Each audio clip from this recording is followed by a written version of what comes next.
ആറ്റുകാൽ പൊങ്കാലയിടാനെത്തിയ തന്റെ വീഡിയോകളും ക്ലിപ്പുകളും എടുത്ത് പ്രചരിപ്പിച്ച സംഭവത്തിൽ മാപ്പ് പറഞ്ഞ നടി അന്ന രേഷ്മ രാജന് പിന്തുണയുമായി സുരേഷ് ഗോപിയുടെ മകനും നടനുമായ മാധവ് സുരേഷ്. അന്ന മാപ്പ് പറയേണ്ടതില്ലെന്നും അവർ തെറ്റൊന്നും ചെയ്തിട്ടില്ലെന്നും മാധവ് സുരേഷ് ഇൻസ്റ്റഗ്രാമിൽ സ്റ്റോറിയിൽ കുറിച്ചു. വീഡിയോ പ്രചരിപ്പിച്ചവരാണ് യഥാർത്ഥത്തിൽ മാപ്പ് പറയേണ്ടതെന്നും മാധവ് അഭിപ്രായപ്പെട്ടു. പൂജ ചെയ്യുന്ന സ്ത്രീകളുടെ അന്തസ്സിനെ മാനിക്കാതെ മാധ്യമങ്ങളും മാധ്യമങ്ങളാവാൻ മോഹിക്കുന്നവരും ക്ലിക്കുകൾക്കും കാഴ്ചകൾക്കുമായി ഇത്തരം ദൃശ്യങ്ങൾ പകർത്തുന്നു. അതുകാരണം സെലിബ്രിറ്റികൾക്ക് അവരുടെ നിലനിൽപ്പിന് പോലും മാപ്പ് പറയേണ്ടി വരുന്നു.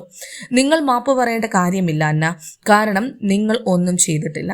എന്നാൽ നട്ടലില്ലാത്ത സൂത്രശാലികളായ പാമ്പുകളെ പോലെ പെരുമാറുന്ന ഈ മാധ്യമങ്ങളാണ് മാപ്പ് പറയേണ്ടത്.